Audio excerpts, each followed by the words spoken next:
Bismillahirrahmanirrahim. Assalamualaikum warahmatullahi wabarakatuh. Jumpa lagi dengan kami podcast Humas CP Al-Azhar, mengedukasi, menginspirasi. Sahabat Al-Azhar, tamu kita kali ini adalah salah seorang tokoh nasional. Beliau adalah Menteri Pariwisata dan Ekonomi Kreatif, yaitu Bapak Sandiaga Salahuddin Uno. Assalamualaikum Bapak. Waalaikumsalam warahmatullahi wabarakatuh. Bapak sehat, Pak? Sehat, alhamdulillah. Mohon maaf ganggu waktunya nih, Pak. Waduh, pengen. Oh, enggak sama sekali. Ini di depan Al-Azhar saya nih. Di depan Al-Azhar, Bapak? Iya, lagi habis jemput Sulaiman. Oh iya. Harusnya tadi mampir, Pak. Iya nih, dan terima kasih udah mengundang virtual interview untuk cover story majalah Al-Azhar dengan tema tokoh dan perannya dalam kebangkitan ekonomi Indonesia. Silakan. Iya, Bapak. Iya, baik. Mohon izin Bapak, nanti ada beberapa pertanyaan yang memang sesuai dengan tema. Tapi terlebih dahulu perkenalkan Pak, saya Emerson Herman, salah satu tim redaksi majalah Al-Azhar. Tetap mendoakan Bapak dan keluarga semuanya dalam keadaan sehat walafiat. Amin. Bapak sambil jalan mohon maaf tetap berhati-hati. Jadi Bapak mendapatkan amanah dari Presiden Republik Indonesia sebagai Menteri Pariwisata dan Ekonomi Kreatif, dan pastinya Bapak semangat sekali. Saya lihat tuh berkunjung ke beberapa daerah sampai ke pelosok, Pak. Nah, Pak, ketika Bapak ke daerah-daerah itu, sebetulnya potensi apa sih Pak yang Bapak lihat tentang khususnya UMKM dan pariwisata di daerah yang memang sama sekali ya kami tidak pernah tahu gitu Pak. Ketika Bapak di medsos itu hanya kita paham betul ternyata ada potensi banyak di sana. Apa Pak yang ditemukan oleh Bapak di sana Pak? Ya, pertama-tama terima kasih dan syukur kepada Allah Subhanahu wa taala bahwa 18 bulan terakhir ini dengan strategi inovasi, adaptasi, dan kolaborasi, kita mulai membangkitkan sektor pariwisata dan ekonomi kreatif di beberapa destinasi, terutama destinasi yang sekarang muncul dikarenakan pandemi, sehingga harapan kita tahun ini target penciptaan 1,1 juta lapangan kerja baru bisa tercapai, dan di 2024 4,4 juta lapangan kerja baru dan berkualitas. Nah, destinasi yang kami kembangkan adalah destinasi yang bersifat inklusif, di mana memberikan peluang kepada pariwisata yang berkualitas dan berkelanjutan. World Economic Forum memberikan peringkat Indonesia di posisi 32 pada Travel and Tourism Development Index. Ini melonjak 12 peringkat, mengalahkan Malaysia, Vietnam, dan Thailand. Dan ini mewujudkan destinasi wisata yang berkualitas, berkelanjutan, dan inklusif. Sektor parekraf kita juga menjadi yang paling cepat bangkit nih, alhamdulillah nih Mas. Karena kami yakin dengan kebijakan yang tepat sasaran, tepat manfaat, dan tepat waktu, destinasi-destinasi yang penuh potensi dan ekonomi kreatif yang menghadirkan solusi itu bisa bukan hanya meningkatkan jumlah kunjungan wisatawan, tapi juga meningkatkan nilai ekspor produk ekonomi kreatif.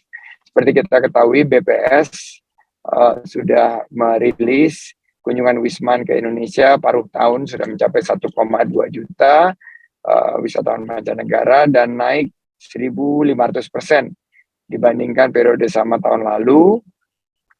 Dan di 2022 Juli ini kunjungan hampir 480.000 ini menjadikan rekor.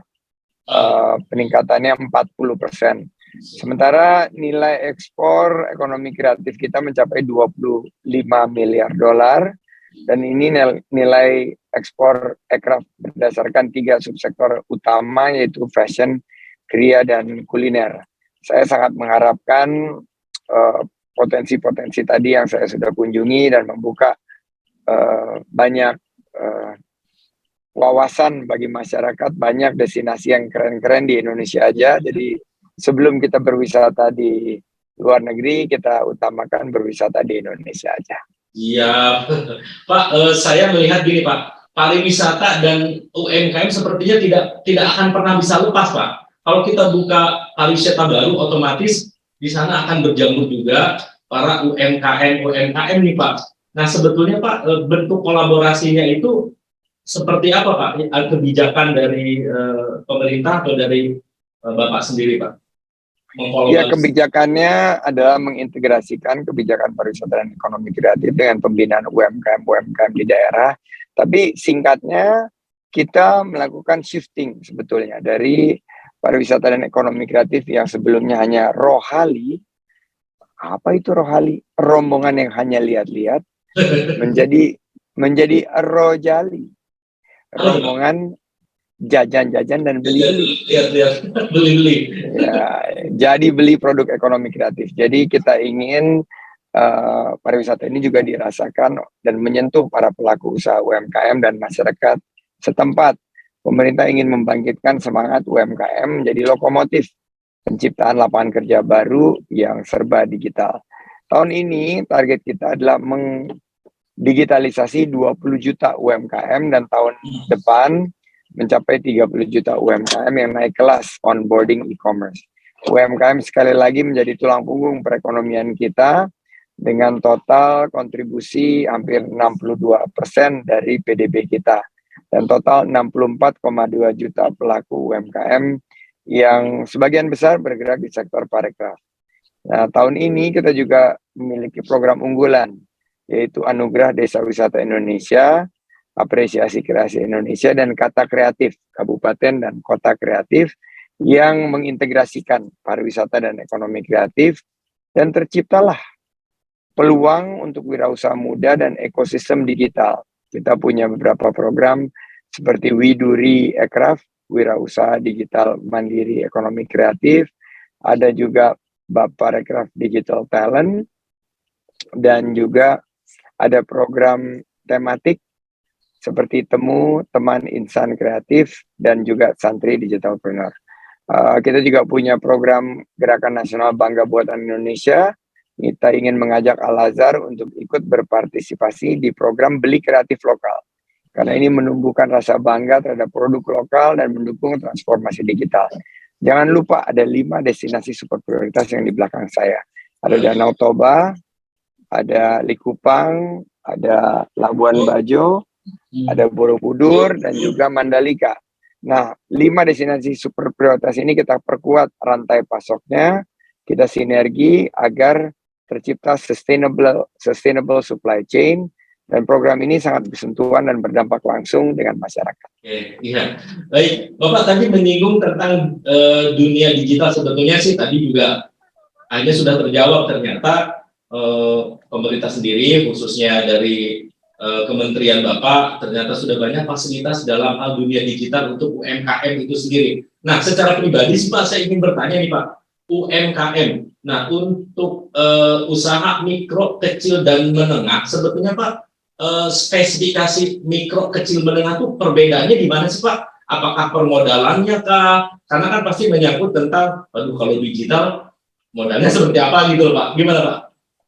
Ya, digitalisasi ini bisa menyentuh mulai dari usaha mikro sampai ke usaha kecil dan menengah.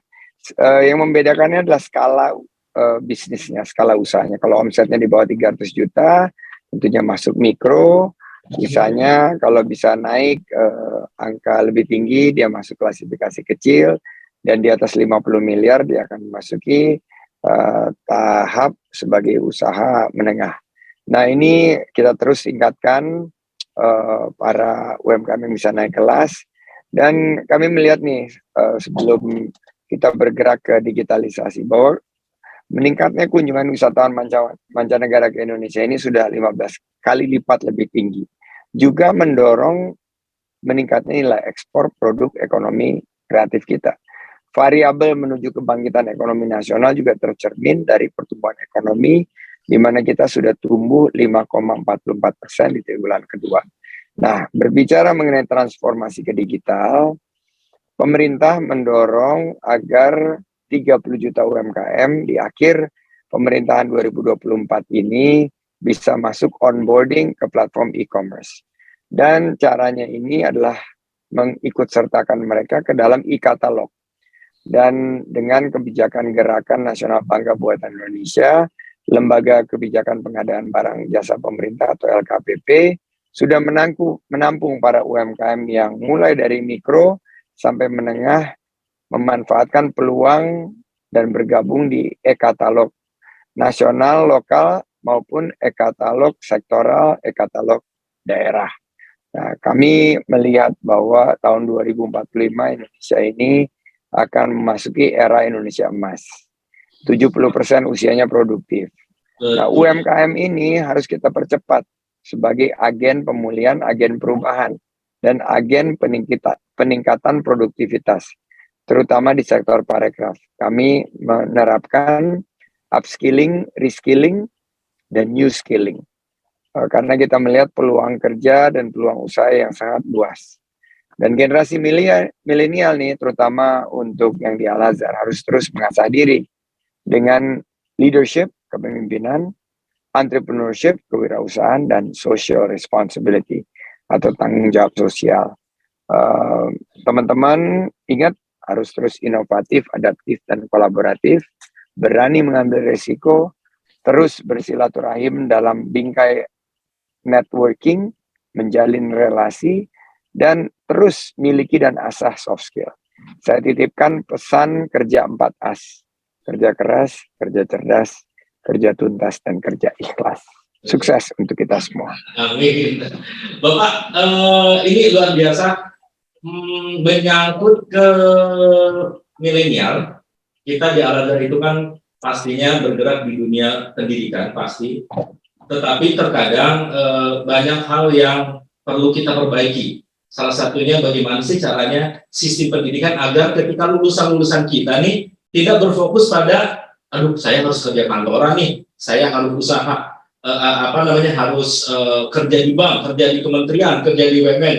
Gimana caranya sistem pendidikan di Indonesia khususnya umumnya dan di Al-Azhar itu sendiri agar para lulusan-lulusan ini memiliki jiwa kewirausahaan yang tinggi.